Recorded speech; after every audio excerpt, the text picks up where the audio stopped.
जीवन का उद्देश्य क्या है? अगर आपके जीवन में दुख है तो ये तो जानो कि किस कारण वो दुख है।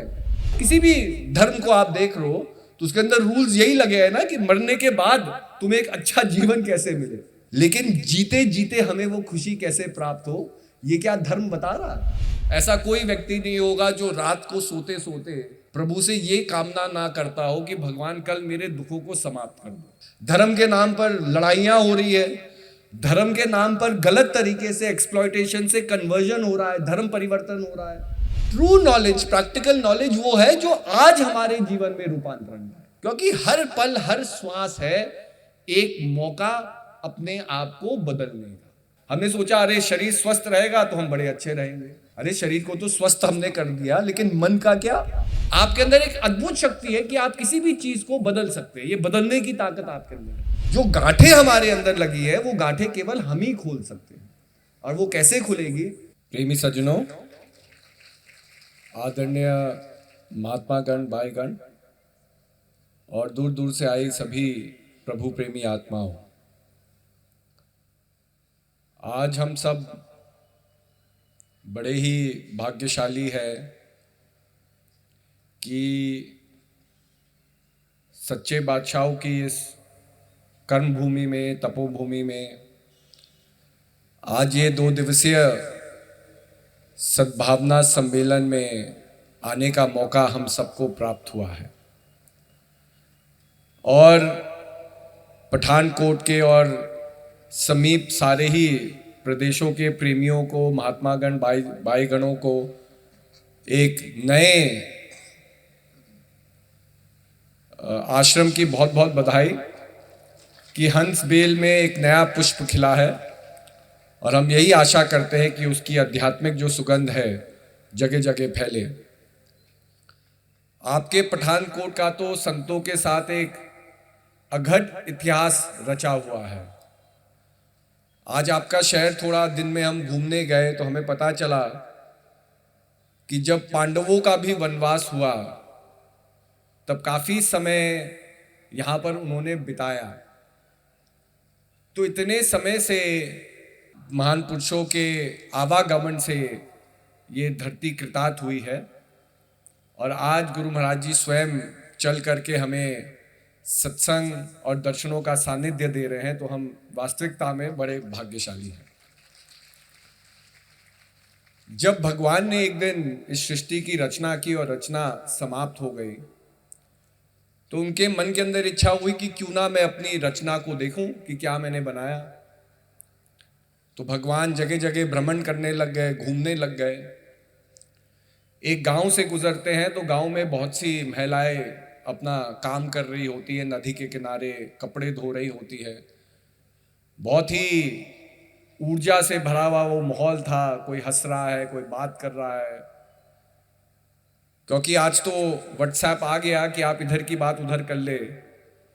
पहले जब तक महिलाओं का मिलना नहीं होता था, किसी को ये नहीं पता होता था कॉलोनियों में क्या क्या चीजें हो रही है, किसके घर में क्या हो गया, किसने दोबारा एक साड़ी को पहन लिया, किसने क्या हो गया। मतलब ये सब चीजें चर्चा तब ऐसे ही कार्यक्रमों में हम कीर्तन में आते थे तो हाथ से तो ताली बज रही है, लेकिन मन घर गृहस्थी की बातों को ही कर रहा है। किसी की चुगली, किसी की बात, किसी की इधर की उधर। मतलब हम सब लोग नारद मुनि का काम करने लगते थे, लेकिन आज वो फोन हमारे लिए वो काम कर रहे हैं। तो बहुत ही ऊर्जा भरा माहौल था। तो सारी महिलाओं को देख भगवान के मन से एक शब्द निकला और उन्होंने कहा शक्ति। तो तब से हम जो है विमेन एम्पावरमेंट को शक्ति के रूप में हम देखते हैं। हम कहते हैं मातृ शक्ति है।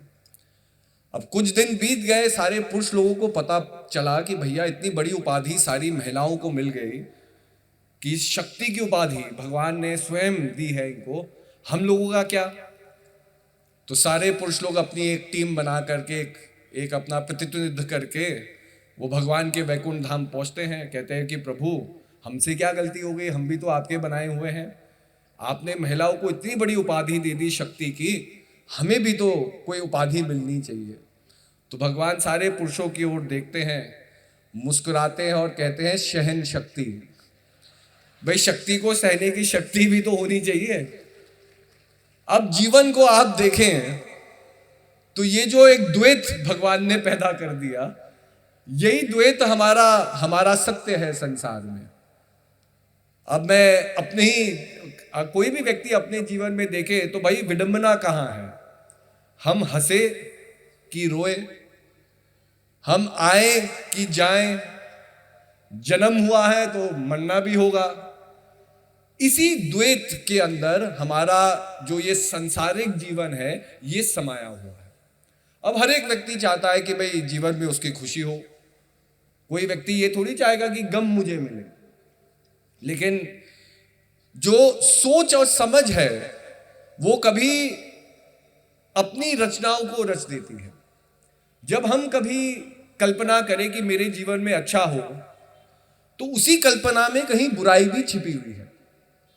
किस तरीके से? क्योंकि अच्छा कैसे होगा? आप सोचेंगे अरे मेरे पड़ोसी के पास इतनी बड़ी गाड़ी है और ये गाड़ी अगर मेरे पास भी हो जाए तो मुझे बड़ी खुशी होगी। तो उस खुशी के लिए जो हम चाह रहे हैं, कहीं ना कहीं उसके अंदर मोह है, किसी चीज का, किसी साधन का, या किसी महत्वाकांक्षा का। अब जब वो मोह उसके अंदर छिपा हुआ है, अगर वो मोह पूरा नहीं होगा तो आपने ही अपने जीवन में दुख को पैदा किया, क्योंकि आपने संसार से मोह किया। यही होता है। महत्वाकांक्षाएं क्या होती है? जैसे ही गुरु महाराज जी अभी बता रहे थे कि अंधकार क्या है, अगर उसको समझा जाए तो प्रकाश का ना होना अंधकार है। बिल्कुल सही है। ऐसे ही जीवन में दुख क्या है? अगर हमारे जीवन में खुशी नहीं है तो हम दुखी हैं। लेकिन जहां आप खुशी की कामना करेंगे, कभी कभी यह भी संभावना पैदा होगी कि उस खुशी को पाते पाते आपको जीवन में दुख भी झेलना पड़ेगा। तो महान पुरुष समझाते हैं कि जो संसार का द्वैत है ये संसार का सत्य है, लेकिन ये परम सत्य नहीं है।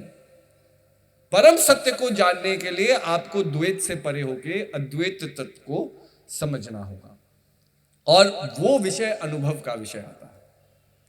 एक दिन सच्चे बादशाह ऐसे ही अपनी संगत के साथ बैठे हुए थे। सत्संग हो रहा था, कीर्तन हो रहा था। गुरु महाराज जी अंतर्मुखी हो जाते हैं, आंखें बंद करते हैं, सुमिरन करने लगते हैं। सुमिरन में जो उनको अनुभव होता है, उसका जो प्रकाश वो अनुभव करते हैं, उस प्रकाश को देख करके उनके मुंह से वाह निकलती है। जैसे हम कोई भी अद्भुत चीज देखे तो हम वाह ही तो कहेंगे कि अरे क्या अद्भुत चीज है, वाह, मजा आ गया इस चीज को देख के। तो जैसे ही गुरु महाराज जी के मुंह से वाह निकली, संगत भी बैठी हुई थी। संगत ने कहा कि भाई गुरु महाराज जी ने कहा वाह कहा तो हम भी वाह कहे। तो उन्होंने वाह के आगे गुरु शब्द जोड़ दिया, तो सब वाहे गुरु जैसे आज हम करते ही हैं करने लग गए। जब गुरु महाराज जी अपनी आगे आंखें खोलते हैं तो क्या देखते हैं कि कोई एक दूसरे को वाहे गुरु कह रहे हैं। मतलब अब कहें तो वो वही गुरु महाराज जी का ही रेपिटेशन कर रहे हैं। लेकिन गुरु महाराज जी क्या कहते हैं कि जलवा देखा रब का, मुंह से निकली वाह, हमने कहा देखकर लेकिन तुमने देखा क्या। अब अनुभव का विषय जब तक नहीं आएगा तब तक ये जो द्वैत और अद्वैत की बात है ये सब एक बातें लगती हैं। हम कल्पना करेंगे कि अरे हम मुक्ति को पाले। ऐसा कोई व्यक्ति नहीं होगा जो रात को सोते सोते प्रभु से ये कामना ना करता हो कि भगवान कल मेरे दुखों को समाप्त कर दो। किसी का व्यक्तिगत दुख है, किसी का शरीर का दुख है, किसी को रोगों का दुख है, किसी को फाइनेंशियल दुख है, किसी को उसके बच्चे उनसे बात नहीं कर रहे उसका दुख है, किसी को ये दुख है कि बच्चे उनको छोड़ के नहीं जा रहे। विचित्र नाटक है ये संसार का, और विचित्र कहानियां हैं, अलग अलग कैरेक्टर है इसमें, सबके अपने अपने दुख है। हम तो कितने लोगों को मिलते हैं जिनकी शादी नहीं होती, वो कहते हैं कि जी हमारी शादी करा दो। हमें उनके ऊपर बड़ा दुख आता है तब कि भैया अभी हंस रहे हो, खुश हो, ऐसे ही जीवन को चलाते रहो। लेकिन किसी को ये ओवर कॉन्फिडेंस होता है जीवन में कि हम और खुश हो सकते हैं कि हम शादी कर लेंगे तो और खुश हो जाएंगे, फिर जीवन ही उन्हें सिखाता है। तो कहने का अभिप्राय ये है कि ये जो अनुभव का विषय है ये हम कैसे प्राप्त करें। थ्योरेटिकल नॉलेज तो हम सबको पता है, अरे अद्वैत क्या है, आप फिलॉसफी की किताबों में पढ़ लेंगे, वहां आदि गुरु शंकराचार्य ने अद्वैत फिलॉसफी लिखी, उसको क्रिएट किया, आप हिस्टोरिकली उस सब चीज को पढ़ लेंगे। लेकिन आदि गुरु शंकराचार्य के जीवन में कैसे परिवर्तन हुआ, कैसे उन्होंने जाना। उस समय भी परंपराएं होगी, उस समय भी अलग अलग लोग होंगे जो अपने विचारों को व्यक्त करते होंगे। अद्वैत संप्रदाय में भी बहुत बड़ा एक इतिहास है लोगों का, कर्मकांड का और चीजों का। तो भाई वर्णन ये आता है कि मंडल मिश्र हुए, जो बहुत बड़े पंडित होते थे उस समय, कर्मकांडी होते थे, तो उनसे वार्तालाप होता है, शास्त्रार्थ होता है।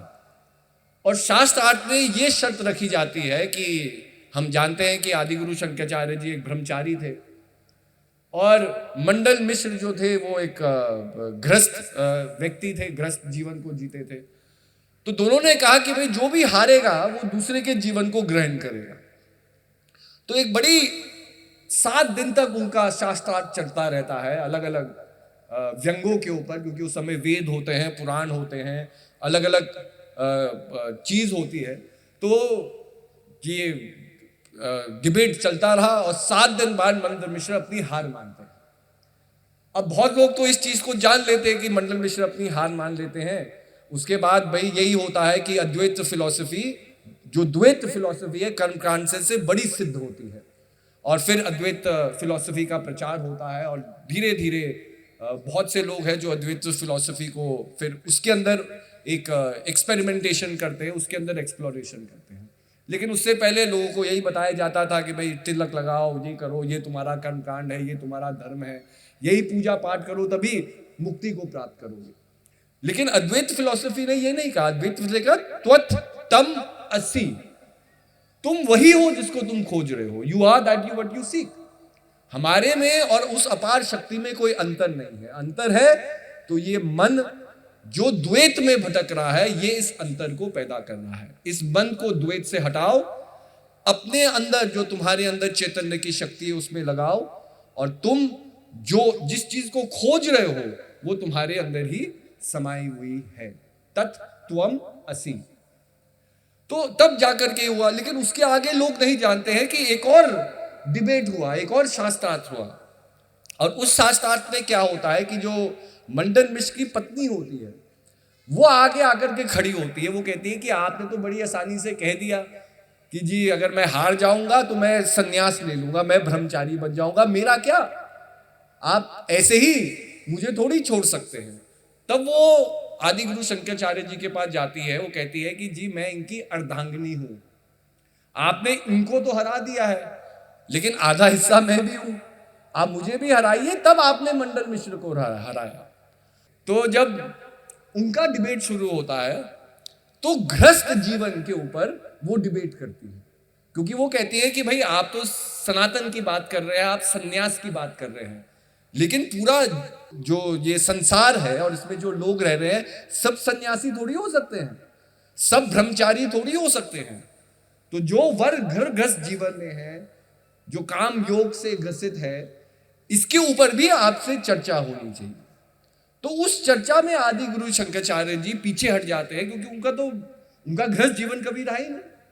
तो गृहस्थ जीवन के ऊपर क्या चीजें हैं, क्या व्यंग है, ये उनको नहीं पता था। तो वो मंडल मिश्र की पत्नी से अपनी हार मानते हैं, स्वीकार करते हैं। तब मंडल मिश्र जी ब्रह्मचारी जीवन को ग्रहण नहीं करते। तो कहने का बात है कि दृष्टिकोण हमारा सही होना चाहिए, तभी जाकर के हम अपनी अंतर जगत में पहुंच सकते हैं। अगर दृष्टिकोण मंशा सही नहीं है तो स्वाभाविक है प्रभु को जानना या अपने आप को भी समझना बहुत दूर की बात है। अब देखिए हमारे अंदर ही कितने परिवर्तन होते रहते हैं। हम जब छोटे थे हमने एक बड़ी अच्छी किताब पढ़ी थी। तो किताब में बेसिकली जो लेखक है वो ये व्यंग करते हैं कि अगर आप अपने अतीत से मिले, अभी किसी की उम्र 30 साल की होगी, किसी की 40 साल की होगी, कोई 50 साल का होगा, कोई 60 साल का यहाँ व्यक्ति बैठा होगा, लेकिन मान लो कि किसी हाइपोथेटिकल सिचुएशन में, काल्पनिक जगत में, आपका अतीत है, जब आप 11 साल के थे या 15 साल के थे, अगर वो व्यक्तित्व आपके आगे खड़ा हो जाए और वो आपसे मिले, तो उस व्यक्तित्व को आपको मिलने से क्या महसूस होगा। ये उसकी व्यंग थी। व्यंग क्या थी कि एक छोटा बच्चा है, वो कितने सपने देखता है जीवन में। हम भी जब छोटे थे हमने भी बड़े सपने देखे होंगे, बड़े होके हम कुछ अच्छा करेंगे, बड़े होकर हम बहुत सेवा करेंगे, बड़े होकर के हम देश की सेवा करेंगे। लेकिन बड़े होते होते कहीं ना कहीं वो जो पवित्र एक सोच थी हमारे अंदर, हम उसको धीरे धीरे हटाते गए अपने अंदर से। कभी संसार की परिस्थितियों ने हमें बांध लिया, तो हमने कहा कि अरे सब लोग ऐसा कर रहे हैं, हम भी ऐसा करें। फिर हम भी वो रैट रेस, चूहे की दौड़ में लग गए कि हमें भी नौकरी मिले, नौकरी मिले। नौकरी भी प्रभु ने अच्छी दे दी, फिर लालच हो गया, प्रमोशन मिले, प्रमोशन मिले। फिर अपने बारे में ही सोचते रहे, अपने परिवार के बारे में सोचते रहे, अपना ही सृजन करते रहे। और वो जो 15 साल के बच्चे का एक सपना था कि बड़े होकर के मैं किसी और के लिए करूं, ये तो 40 साल हो गए, 50 साल हो गए, ये तो हम कर ही नहीं पा रहे हैं। तो उसने ये कल्पना की कि तुम अपने अतीत में जाओ और अपने आप से पूछो कि क्या कारण है कि जब बचपन में तुम अच्छे ख्याल सोचते थे, आज वो ख्याल, वो सपने साकार क्यों नहीं हो रहे। तो कहीं ना कहीं हमारा मन ही तो है जिसने हमारे जीवन को इस दिशा में ले गया कि हमारे सपने सपने ही रह गए, ख्याल ही रह गए, और वास्तविकता में जो कर्म हमने किए वो हमें कहीं और ही ले आए। तो कितनी अच्छी बात है। और किताब का जो ध्येय था वो ये था कि इस सोच से आप जियो, अपने जो अतीत के सपने हैं, अपने जो बचपन के सपने हैं, उनको वापस जागृत करो, क्योंकि हर पल, हर श्वास है एक मौका अपने आप को बदलने का। देखो जीवन क्या है, बहुत लोग कहते हैं कि भाई जीवन का महत्व क्या है, what is the purpose of life, जीवन का क्या महत्व है। और बाबा, जब से मानव इस संसार में आए, किसी न किसी रूपरेखा में मानव ने अपने आप से ये पूछा ही होगा कि भाई मैं यहाँ कर क्या रहा हूं। मतलब हम जीवन में हंसते हैं तब तो हम ये नहीं प्रश्न पूछते, लेकिन हम सब जीवन के इस चक्की में पिसे हैं, हम सब रोए हैं, हम सबके साथ गलत चीजें हुई हैं, कोई गलत व्यक्ति मिला है, गलत प्रभाव आया है। और जब हर जगह हमें अंधकार नजर आता है तो हम अपने आप से ही क्वेश्चन करते हैं कि भाई जीवन का ये औचित्य क्या है, क्या यही मुझे रोना है, क्या यही चक्की में पिसते रहना है। तो कहीं ना कहीं जब से मानव इस धराधाम में आया, मानव ने ये प्रश्न तो पूछा है कि भाई इस जीवन का मकसद क्या है। अब मकसद अपनी अपनी रूपरेखा के साथ है। जैसे ही महाराज जी ने बताया तुलसीदास की चौपाई में, भाई जिसको धन पसंद है उसका तो सर्वस्व पैसा ही रहेगा ना जीवन भर। पैसा कैसा हो, मुनाफा मेरा कैसा हो, घाटा मेरा कैसा कम हो जाए, एक फैक्ट्री से 2 फैक्ट्री कैसे हो जाए, उसका चिंतन ही हो रहेगा। जो व्यक्ति अपनी घर गृहस्थी से प्रभावित है, उससे उसी का चिंतन करता है, तो स्वाभाविक है उसके लिए परिवार का सृजन, परिवार अच्छा हो, मेरे और बच्चे हो, मेरा परिवार बढ़ता रहे, उनके जीवन में खुशहाली आते रहे, यही उसका चिंतन रहेगा। तो जीवन का उद्देश्य क्या है? केवल परिवार का सृजन कर देना, या केवल अपनी नाम की प्रतिष्ठा कर देना, या बहुत पैसा कमा लेना, ये सब सेकेंडरी है। वो दूरदर्शी कहते हैं कि जीवन का जो सार है वो केवल जीने में है। जीने में है क्या है? आपको हंसना भी पड़ेगा, आपको रोना भी पड़ेगा, आपको लोगों से मिलना भी पड़ेगा, आपको बिछड़ना भी पड़ेगा, और सारी परिस्थितियों से गुजरते गुजरते एक दिन आपको इस संसार को छोड़ना भी पड़ेगा। और ये परम सत्य है। तो उसकी तैयारी करो। जब हमें संसार को छोड़ करके जाना है, संसार से मोह ना करो, संसार का भोग जरूर करो। अब भोग हम सभी कर रहे हैं, ऐसा तो है नहीं कि बिना खाए हुए या बिना सांस लिए हुए हम जीवित हैं। अगर सांस ले रहे हैं, शरीर काम कर रहा है, शरीर को भी एनर्जी चाहिए, शरीर को भी स्फूर्ति चाहिए, तो स्वाभाविक है अन्न खाना होगा, पानी पीना होगा। अन्न खाने के लिए आपको कर्म करना होगा, मेहनत करनी होगी। पहले तो बाबा आदमी कैसे जीवन को जीता था? तो नोमैडिक हमारा लाइफस्टाइल था। शहर थोड़ी थे, लोग छोटे छोटे कस्बों में रहते थे, जहां खाना मिल जाता था लोग वहीं जाकर के बस जाते थे। वहां का खाना खत्म हो गया तो एक जगह से दूसरी जगह चले गए, कभी जंगल में वितरण चलने चले गए, ऐसे ऐसे करके घूमते रहते थे। तो उसको नोमैडिक लाइफस्टाइल कहा जाता था। धीरे धीरे मानव ने अनाज उगाना शुरू कर दिया। जब अनाज उगाना शुरू कर दिया तो अनाज हमें कहीं भी प्राप्त हो सकता है, हम बंजर खेती को भी उपजाऊ बना सकते हैं। और जब धीरे धीरे हम अनाज उगाने लग गए तो धीरे धीरे लोग स्थापित होने लग गए। उनको जगह जगह खाने की खोज में जगह जगह घूमने की जरूरत नहीं थी। तो धीरे धीरे जैसे एडवांसमेंट होता गया, हमारा जो रूपरेखा थी जीवन को जीने की, सोसाइटीज की, ये भी बदलती गई। धीरे धीरे शहर बसने लग गए। शहर बसने लग गए तो भाई पहले हम एक जगह से दूसरी जगह जाते थे, गंदगियों में हम नहीं रहते थे। आज सबसे बड़ी बात क्या है, आज हम देखिए आधुनिक जगत में रह रहे हैं, मॉडर्न वर्ल्ड में रह रहे हैं। आज आदमी चांद पर पहुंच गया है, लेकिन हम अपने घर का कूड़ा किसी पड़ोसी के घर के आगे बड़ी आसानी से फेंक देते हैं। मतलब आदमी की सोच एक तरफ से तो चांद तक पहुंच गई, लेकिन अपने ही घर में, अपने ही गली में हम साफ सफाई नहीं रख सकते। उसका परिणाम क्या होता है, जब गंदगी फैलती है तो महामारी भी आती है। अब महामारी आ रही है तो डॉक्टर का भी होना जरूरी है। डॉक्टर कैसे इलाज करेगा, अस्पताल का भी होना जरूरी है। अस्पताल है तो उसके अंदर महंगी महंगी मशीनों का भी होना जरूरी है। और फिर धीरे धीरे जैसी सोसाइटी फॉर्मेशन होती रही, ये जो सेकेंडरी चीजें थी ये हमें प्राथमिकता लगने लग गई। हमने सोचा अरे शरीर स्वस्थ रहेगा तो हम बड़े अच्छे रहेंगे। अरे शरीर को तो स्वस्थ हमने कर दिया, लेकिन मन का क्या? मन से तो हम बंधे हुए हैं ना, मन से अपनी वासनाओं में बंधे हुए हैं, तो हम खुशी की प्राप्ति कैसे कर सकते हैं? आप लोगों ने रजनी ओशो जी का नाम तो सुना ही होगा।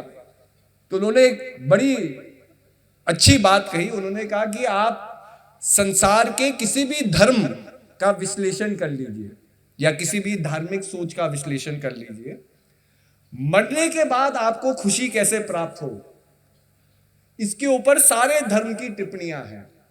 आप अच्छे कर्म करोगे आपको स्वर्ग की प्राप्ति होगी, आप अच्छे कर्म करोगे तो स्वर्ग में आपको भोगों की प्राप्ति होगी। मतलब आप देख लो, किसी भी धर्म को आप देख लो तो उसके अंदर रूल्स यही लगे हैं ना कि मरने के बाद तुम्हें एक अच्छा जीवन कैसे मिले। मरने के बाद के बारे में तो उनके पास सारे लेखा जोखा है कि तुम खुश कैसे हो सकते हो, लेकिन जीते जीते हमें वो खुशी कैसे प्राप्त हो, ये क्या धर्म बता रहा है? धर्म आज लड़ना सिखा रहा है, या धर्म के अनुयायी आज लड़ना सिखा रहे हैं। धर्म के नाम पर लड़ाइयां हो रही है, धर्म के नाम पर गलत तरीके से एक्सप्लॉयटेशन से कन्वर्जन हो रहा है, धर्म परिवर्तन हो रहा है। इसके बारे में कोई चिंता नहीं कर रहा। मतलब जीते जीते तो धर्म हमें पीस रहा है, लेकिन मरने के बाद तुम्हें स्वर्ग की जरूर प्राप्ति होगी। ट्रू नॉलेज, प्रैक्टिकल नॉलेज वो है जो आज हमारे जीवन में रूपांतरण है। सत्य क्या है? सत्य वही है जो आज मुझे दिखाई दे। अब मेरे मरने के बाद मुझे क्या हो रहा है ये किसी ने थोड़ी जाना है। अच्छा, मैं मर जाऊं तो मेरी महत्वाकांक्षा, मेरी जितनी भी मेरी जरूरतें हैं, या जितने भी मेरे कर्ज हैं, या जितने भी मेरे बुरे कर्म है, वो तो उसी समय समाप्त हो गए। उसके बाद क्या है ये किसने जाना है? तो परिवर्तन वो है जो आज और अब मेरे जीवन में हो, जो साक्षात हो। इसलिए महान पुरुष कहते हैं, जब भगवान बुद्ध ने अपना प्रचार शुरू किया तो भगवान बुद्ध के एक परम भक्त हुए जो जीते ही जीते भगवान बुद्ध के काल में ही उनको भी निर्वाण प्राप्त हुआ। उनको महाकश्यप कहा जाता था। उन्होंने भगवान बुद्ध का जो प्रचार है, जो भगवान बुद्ध की शिक्षाएं हैं, वो चीन से लेते लेते उसको जापान ले गए। जापान की जो लोक वहां की संस्कृति थी, वहां से बुद्धिज्म का मेल हुआ और ज़ेन बुद्धिज्म के नाम से एक नया बुद्धिज्म का एक वेरिएशन वहां उत्पन्न हुआ। तो ज़ेन बुद्धिज्म क्या करता है? वो कहता है कि आप हर एक चीज को प्रश्न करो। अगर कोई आपको बुद्धा की फोटो दिखाए, भगवान बुद्ध की फोटो दिखाए, तो ये प्रश्न करो उनकी दाढ़ी क्यों नहीं है। अब भैया हम तो बुद्ध की फोटो देख रहे हैं, लेकिन कोई किसी ने भगवान बुद्ध को देखा है कि उनका वास्तविक स्वरूप क्या था? सोचने की बात है ना।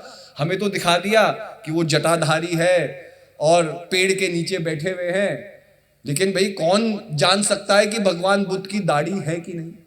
मतलब ये एक ऐसे सोचने का तरीका है जो आपको अंधविश्वास की ओर नहीं ले जाएगा। नहीं तो आज का धर्म क्या है? कॉपी पेस्ट है। अब हम मंदिर जा रहे हैं, अब मान लिया कहीं प्रोग्राम हो रहा है, हमारे पड़ोसी आए, अरे बस में बैठ जाओ, हमारे साथ भी चलो प्रोग्राम। हम बस में बैठ गए, भाई घूमने को मिल रहा है, नए शहर में जाने को मिल रहा है। वहां किसी ने कहा कि भाई ऐसे लेटो, ये करो, वो करो। मतलब अलग अलग परम पार्टी है, अलग अलग लोगों ने अलग अलग तरीके सिखा दिए। अब हम यही प्रश्न नहीं कर रहे कि भाई क्यों हमें ऐसे प्रणाम करना है, क्यों हमें करना है। बस हम और लोगों को देखते हैं ये भी कर रहे हैं तो हम भी कर लेंगे। अब ये देखा देखी में हम सत्य को तो भूल ही रहे हैं। हम तो कर्म कांडों में अपने आप को बांध रहे हैं। कर्म कांड हमें मुक्ति नहीं देंगे। जो गांठें हमारे अंदर लगी है वो गांठें केवल हम ही खोल सकते हैं। और वो कैसे खुलेगी? तो इसलिए अपने मन से परे होना होगा। जब भगवान श्री कृष्ण अर्जुन को समझा रहे होते हैं कि गीता का ज्ञान बता रहे होते हैं, तो एक सिंपल सी बात वो लिखते हैं। वो कहते हैं कि शरीर से बढ़ करके, अर्जुन, शरीर से बढ़ करके इंद्रियां हैं, इंद्रियों से बढ़ करके मन है, मन से बढ़ करके आत्मा है, आत्मा से बढ़ करके तुम्हारा चैतन्य है, और चैतन्य से बढ़ करके मैं स्वयं हूं, और मैं ही अंत और शुरुआत हूं। अब ये चीज बड़े एक स्टेप बाय स्टेप भगवान हमें बता रहे हैं कि अगर अनंत को समझना है, अगर भगवान को समझना है, भगवान की वास्तविकता को समझना है, तो धीरे धीरे हमें स्टेजेस को समझना होगा कि शरीर है, शरीर को हम सब महसूस कर ही रहे हैं। अभी ठंड ज्यादा है, हम सब शॉल ओढ़ करके बैठे हैं। अगर अभी धूप निकल जाए, गर्मी होने लग जाए, तो हम ये सारे गर्म वस्त्र त्याग कर देंगे। तो शरीर को तो हम महसूस ही कर रहे हैं, लेकिन ये जो परिवर्तन हम महसूस कर रहे हैं, हम कभी ठंडी में हमें ठंड लग रही है, गर्मी में पसीना निकल रहा है, अलग अलग शरीर, कभी भूख लग रही है, कभी प्यास लग रही है। क्या जीवन का यही सार है?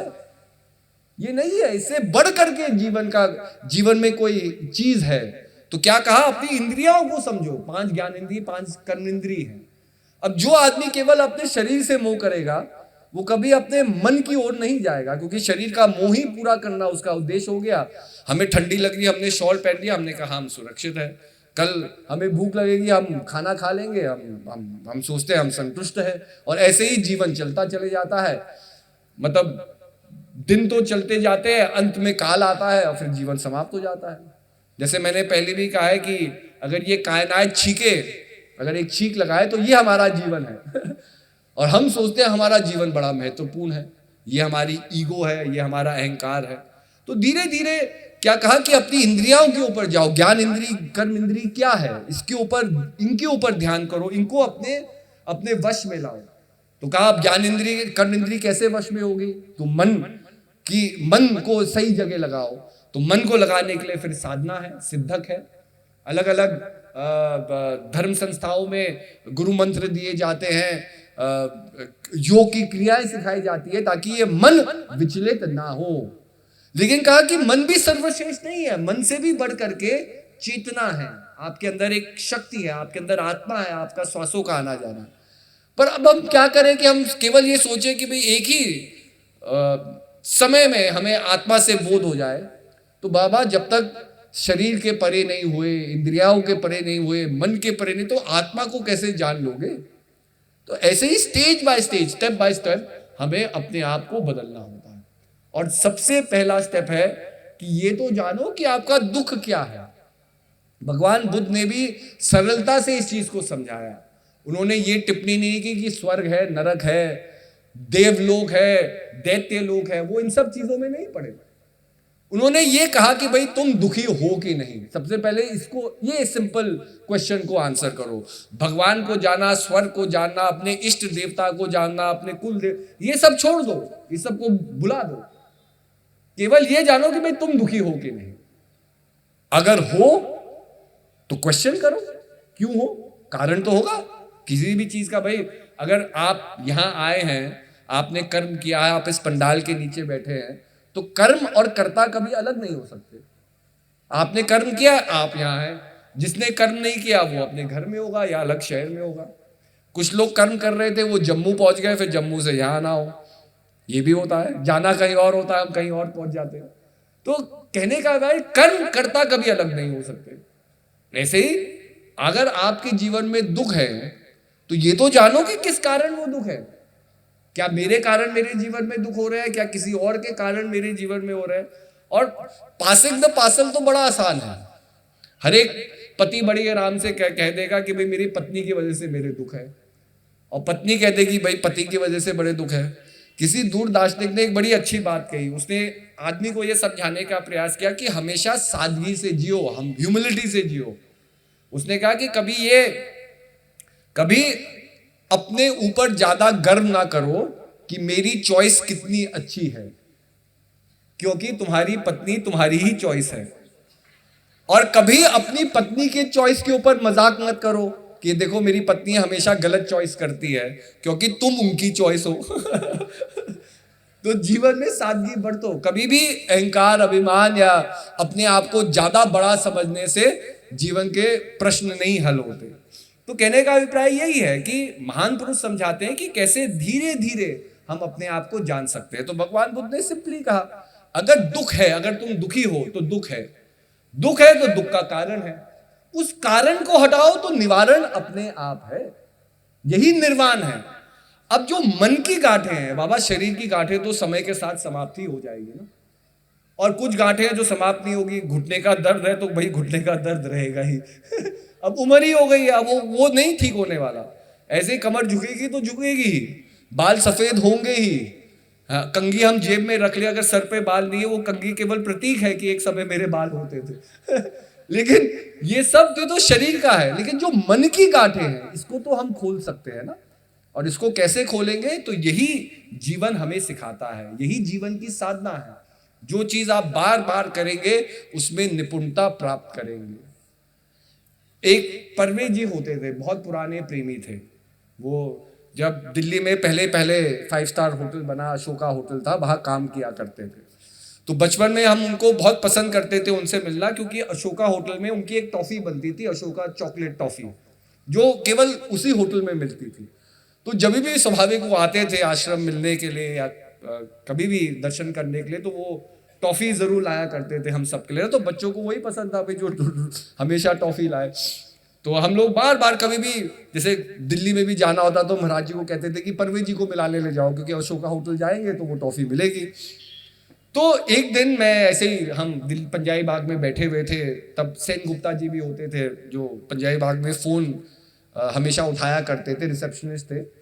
तो एक दिन ऐसी वार्ता हो रही थी, वो पुरानी बातें बता रहे थे, पुराने प्रेमियों की, श्री हंजे महाराज की समय की। तो सेन गुप्ता जी कहने लग गए कि मैं नया नया आश्रमवासी बना, श्री हंजे महाराज की ड्यूटी पे मुझे लगा दिया गया कि कमरे के बाहर आप और परवेज जी आज रात ड्यूटी करेंगे।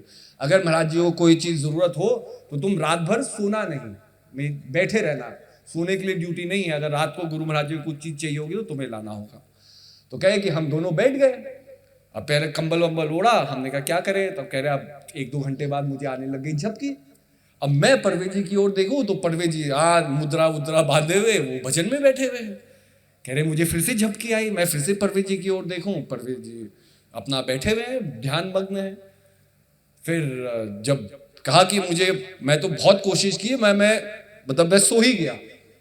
जब सुबह एकदम प्रातः काल हुई, मैंने आंखें खोली तो मैं तो ऐसे सोया हुआ हूँ, मुझे परवेज जी वैसे की वैसे बैठे हुए हैं। कह रहे मैंने साक्षात दंडवत प्रणाम किए परवेज जी को। मैंने कहा आप तो बहुत बड़े संत हैं। 4-5-6 घंटे बीत गए, रात से सुबेरे हो गई, मैं सो भी गया, लेकिन मैं पूरी रात आपको देखता रहा, आप वैसे के वैसे ही भजन की मुद्रा में, आप तो 6 घंटे भजन कर रहे हैं। तो परवेज जी ने कहा कि भाई तू मुझे नहीं, तू गुरु महाराज जी को प्रणाम कर, इसमें मेरा कुछ नहीं है।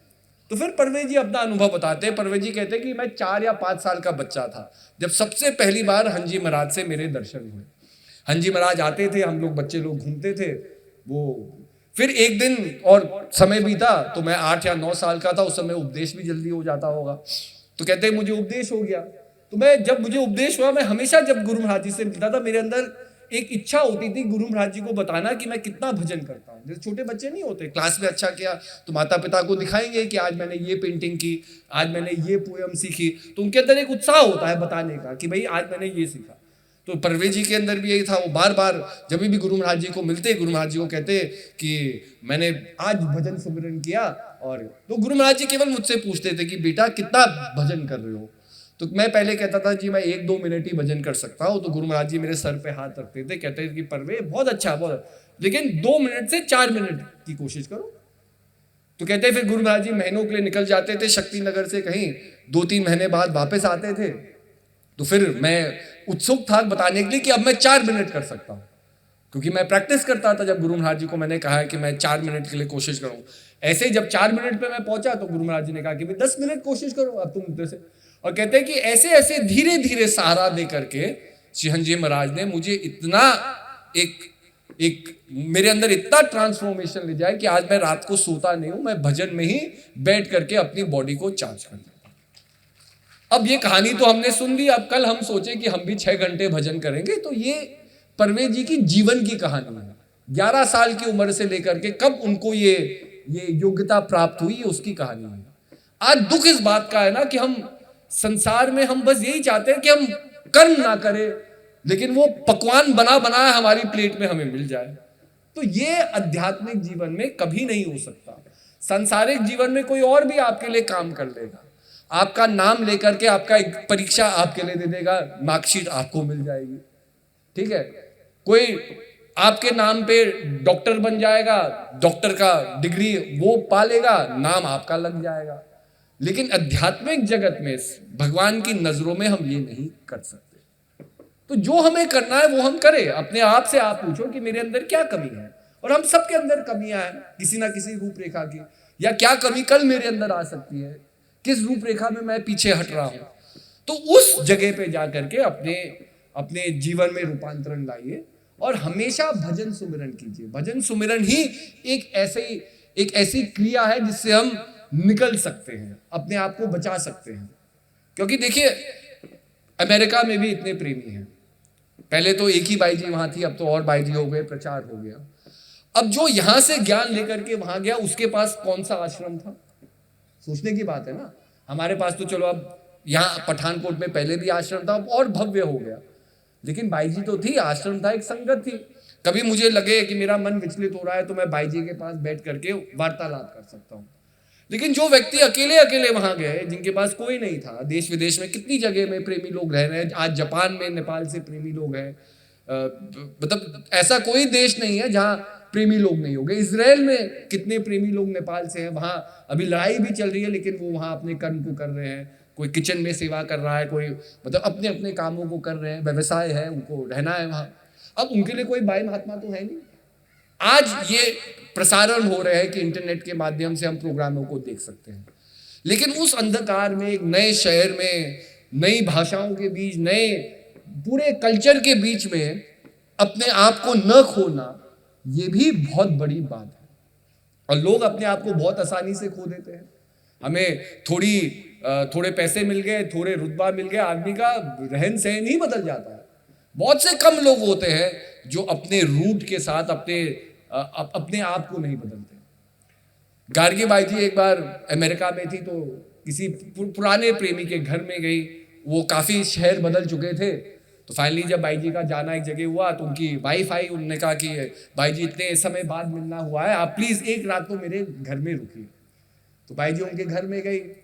अब बाई जी देखे कि एक दो दिन जब वो वहां रह रही थी, कि जब भी टॉयलेट बाई जी यूज करे, उनके पति ना टॉयलेट के बाहर चलते रहे ऊपर नीचे। तो जैसे ही बाई जी टॉयलेट से बाहर निकले, वो अंदर जाकर के कुछ करे, फिर बाहर आ जाए। तो बाई जी को अजीब सा लगा कुछ समय बाद कि भैया ये क्या है, जैसे मैं टॉयलेट से बाहर निकलती हूँ तुम अंदर भागते हो, ये मतलब क्या है? तो कह रहे नहीं बाई जी, वो मैं फेंग शुई में अब विश्वास करने लग गया हूँ। तो फेंग शुई में ये कहा जाता है कि अगर टॉयलेट की सीट को बंद ना करो तो ये जो पैसा है कि ये वहां से भाग जाएगी। अब देखो कितना अंधविश्वास। पहले तो जीवन भर तुम टॉयलेट की सीट ही बंद करते रहोगे, इससे तो पैसे आने वाले हैं नहीं। अच्छा, दूसरी बात, घर में दरवाजे हैं, खिड़कियां हैं। अगर किसी को घर छोड़ करके जाना है तो क्या वो टॉयलेट का ही रास्ता चूज करेगी घर से जाने के लिए? कहने की बात है ना, लेकिन अनगलत है। आप अमेरिका में रह रहे हैं, आप माया नगरी में रह रहे हैं, वहां तो भाई जितना संसाधन आपके पास हो उतना ही आपको अच्छा माना जाता है। हमारे यहाँ तो वैरागियों को अच्छा माना जाता है। हम पैर उनके छूते हैं जो संसार से विमुख हो रहे हैं। महात्मा बाई जी के पैर छूते हैं, आप कभी उसके पैर थोड़ी छुएंगे जिसके पास सब कुछ है। हमारे यहाँ तो ऑपोजिट है। वहां तो क्या है कि जिसके पास ज्यादा पैसा है उसको ही वो महापुरुष मानते हैं कि भैया देखो इसने एक ही जीवन में इतना पैसा कमा लिया।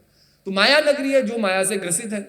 अच्छा, वो तो है गुजरात के रहने वाले, लेकिन अमेरिका में जाकर के अमेरिकन हो गए। अब अमेरिका में अमेरिकन हो रहा है तो पैसे होने हैं, अब पैसे के लिए यही करते रहोगे। लेकिन अगर मेहनत करोगे, कर्म करोगे, ईमानदारी से जियोगे, तो देखो भगवान ने और इस रचना ने हमें क्या कुछ नहीं दिया। हम ही छोटे थे जब उत्तराखंड यूपी का एक हिस्सा था, हमें ही याद है 4 घंटे बिजली आ जाए तो बड़ा अच्छा दिन माना जाता था। 4 घंटे बिजली, हम सब अंधकार में अपना जीवन जिया, पर तब हम कभी कंप्लेंट करते थे? आज अगर हमारा मोबाइल 1 घंटे चार्ज ना हो तो कितनी कंप्लेंट शुरू हो जाएगी, अरे बिजली नहीं है, सरकार क्या कर रही है, मोदी जी को हटाओ, सीधा मोदी जी के ऊपर बात। मतलब ये क्या बात है, ये पासिंग द पार्सल ही तो हो गया। अब यही मैं कभी कभी समझाता हूं कि बहुत अद्भुत चीज है अपने आप को समझना और अपनी शक्ति को समझना। आपके अंदर एक अद्भुत शक्ति है कि आप किसी भी चीज को बदल सकते हैं। ये बदलने की ताकत आपके अंदर है। किसी ने आपको गलत किया, किसी ने आपको रुलाया, आप लोगों को फिर भी हंसा सकते हैं। लेकिन क्या हम ये कर रहे हैं? अगर किसी ने मुझे रुलाया, मैं 10 लोगों को और रुलाऊंगा, उसके अंदर मुझे शांति मिलेगी। तो ये है, ये मन की गांठें है, ये मन की गांठें खोलनी है। और इसको हम तभी खोल सकते हैं जब हम भजन सुमिरन करेंगे। और भजन सुमिरन करने के लिए, उस योग्यता तक पहुंचने के लिए महात्मा बाई जी लोगों का सानिध्य बहुत जरूरी है, क्योंकि वो मार्गदर्शक है हमारे जीवन में। जिस मार्ग पर हम चल रहे, कितनी कठिनाइयां आएगी, क्या क्या मुश्किलें आएगी, हम नहीं जानते हैं, लेकिन वो जानता है जो उस रास्ते पे चल चुका है। तो वही हमारा मार्गदर्शन कर सकता है। तो इसलिए जीवन में सच्चे मार्गदर्शन को पाओ, अपने आप से संघर्ष करो, अपने अंदर जो गांठें हैं उनको खोलो। और जब गांठें खुलेगी तो जो तुम्हारा वास्तविक स्वरूप है, जो तुम्हारा सत्य है, वो तो उभर के आएगा ही आएगा। उसे खोजने की जरूरत थोड़ी है, वो तो कहीं छिपा हुआ है आपके अंदर। हमने इतने मुखौटे पहन लिए कि हमारा जो वास्तविक स्वरूप है कहीं छिप गया। अब एक एक करके वो मुखौटे निकालने हैं। जो मुखौटे हमने लालच में पहने, कभी क्रोध में पहने, कभी वैमनस्यता में पहने, कभी किसी और को इम्प्रेस करने के लिए पहने। एक हमारा दोस्त था, किसी को चाहता था, उसे उनकी मतलब बात भी चल रही थी शादी की, फिर शादी की बात टूट गई। तो जब मैं उससे मिला, मैंने कहा क्या हो गया? तो कह रहे यार मैं बड़ा खुश हूं कि शादी टूट गई, मतलब ना ये बात आगे नहीं गई। तो मैंने कहा क्यों? तो कहते थे यार मैं इतना बदल गया उसको खुश करने के लिए, जो उसको पसंद था वो मैं कहता हाँ मुझे भी पसंद है। अब मान लिया उसको आलू के पराठे पसंद थे, मुझे नहीं पसंद थे आलू के पराठे, लेकिन 6 साल तक मैं आलू के पराठे खाता गया। कहते अब मुझे आजादी महसूस हो रही है, क्योंकि अब हमारा तालमेल नहीं है। अब मुझे पता चल रहा है कि यार गोभी के भी पराठे होते हैं और भी पराठे होते हैं। अब मैं खा रहा हूँ अच्छी तरह से और पराठे, पर आलू के पराठे कभी नहीं खाऊंगा। तो यही है परिस्थिति। हम भी किसी को खुश करने के लिए, किसी चीज को पाने के लिए हमने भी मुखौटे पहन लिए। हम अपने आप से परे हो गए और उसमें अपने आप को खो दिया। और फिर कुछ आदतें ऐसी हो गई कि फिर वो हमारा सेकंड नेचर हो गया। जी इनको गुस्सा बड़ा आता है, अरे एक जगह शांतिपूर्वक बैठ नहीं सकते, अरे इनके जीवन में कोई शांति नहीं है, हमेशा उल्टी बातें करते रहे। अभी तो देखिए शादी के लगन नहीं हो रहे, यही मंडप शादी के लिए बना हुआ था। हमें पता चला कल ही यहाँ एक शादी संपन्न हुई। तो शादी के लगन में एक चाचा और एक चाची तो हो गई ना जो हमेशा उल्टी बात करेंगे। हम भी वही है अपने जीवन में। कोई चीज अच्छा हो रहा होता है तो टिप्पणी हमारा ही मन कर रहा है। भाई जी कहेगी अरे प्रोग्राम हो रहा है आओ, हम ही बहाने ढूंढ रहे हैं, भाई जी अरे नहीं आ सकते बड़े बिजी है। तो हम भगवान को कैसे कह सकते हैं कि भगवान आपकी वजह से हमारा कल्याण नहीं हो रहा? पहले हम तो देखें कि हमने क्या खिचड़ी पका रखी है अपने जीवन में, और ये गांठों को सुलझाओ, तभी जीवन बदलेगा।